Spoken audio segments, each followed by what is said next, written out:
Merci. Je remercie le comité d'organisation pour m'avoir associé à cette session. Et sans tarder, je vais vous parler. Donc, je n'ai pas de conflit d'intérêt et je vais vous parler de l'intérêt des AOD en cas de prophylaxie de la maladie thromboembolique veineuse. Should or shouldn't? Donc, comme vous le savez, la maladie thromboembolique veineuse est très fréquente en milieu médical. Jusqu'à 3 patients vont développer durant leur hospitalisation une complication thromboembolique veineuse. Mais heureusement, la moitié de ces thromboses sont associées à un facteur de risque transitoire. Donc, on peut les prévenir. Et la prescription en prévention primaire d'anticoagulants systématiquement a permis de diminuer jusqu'à 9% les morts dues aux embolies pulmonaires, 9% par an. Donc actuellement, le gold standard pour la prophylaxie, c'est les HPPM qu'on utilise quotidiennement. Mais l'arrivée des anticoagulants directs a bouleversé la prise en charge thérapeutique des thromboses veineuses. Et beaucoup d'essais ont montré que les anticoagulants oraux directs sont supérieurs aux antivitamines K dans ce domaine. Quant à la prévention et la prophylaxie, donc les patients hospitalisés en milieu médical, on doit évaluer leur risque de thrombose. Et je vais vous parler essentiellement de 3 groupes de patients. Premièrement, les patients hospitalisés en milieu médical pour une insuffisance respiratoire, une insuffisance cardiaque, une infection. Donc les patients hospitalisés pour des maladies, non en réa, mais hospitalisés pour des pathologies sérieuses en milieu de médecine. La Société américaine d'hématologie a fait cette méta-analyse où elle a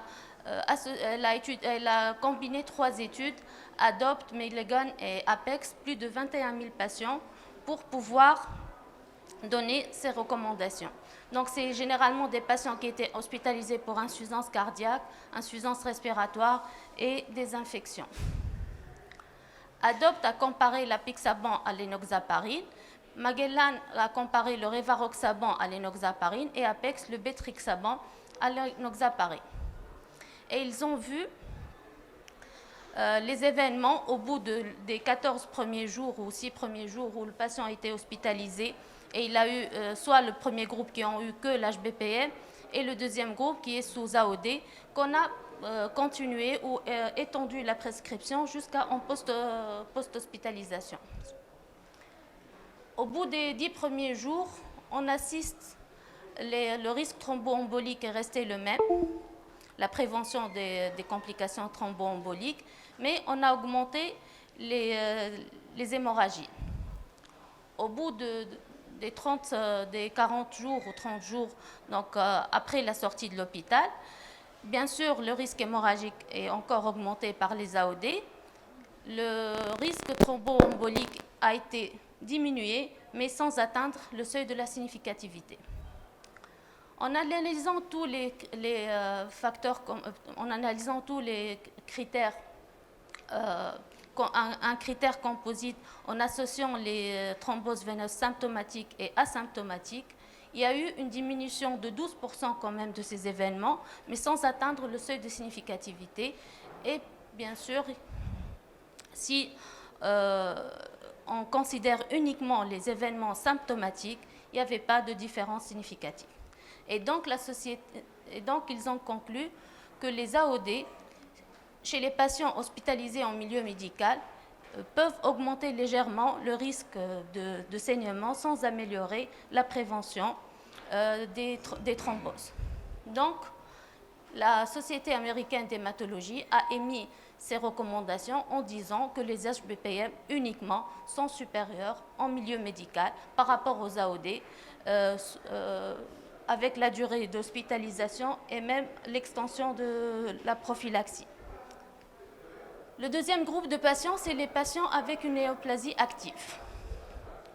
Donc, plusieurs méta-analyses ont été faites. Et là, cette première méta-analyse a montré que les AOD sont non inférieurs en matière de prévention de récidive et de récidive de thrombose veineuse chez les patients ayant une néoplasie, avec une petite augmentation du risque hémorragique. Encore une deuxième.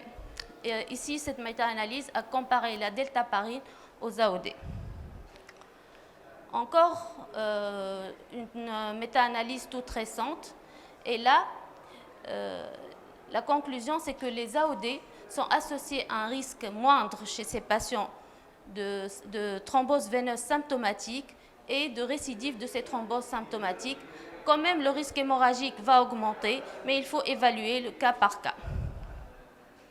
Et depuis, on va voir qu'en matière de thromboprophylaxie, les différentes sociétés savantes ont introduit l'apixaban et le rivaroxaban dans le panel des traitements de prophylaxie pour ces patients. En troisième position, je vais vous parler des patients hospitalisés pour la COVID-19. Et là, l'OMS recommande de mettre un traitement prophylactique anticoagulant chez tous les patients hospitalisés, soit par enoxaparine, héparine non fractionnée ou fondaparinux, avec préférence pour l'enoxaparine et le fondaparinux. Les AOD en intra-hospitalier ne sont pas recommandés car ils interfèrent avec les traitements utilisés comme l'interféron et les interleukines pour le traitement de la COVID. Et puis, pour étendre la prophylaxie chez ces patients jusqu'à 45 jours, ils proposent les HPPM ou les AOD, tout en évaluant le risque thromboembolique et le risque hémorragique chez le patient chez qui on va prescrire, donc au cas par cas. En conclusion, pour les patients hospitalisés en milieu médical, il n'y a pas d'indication à utiliser les AOD en prophylaxie. Les patients avec néoplasie active, oui, on peut les utiliser.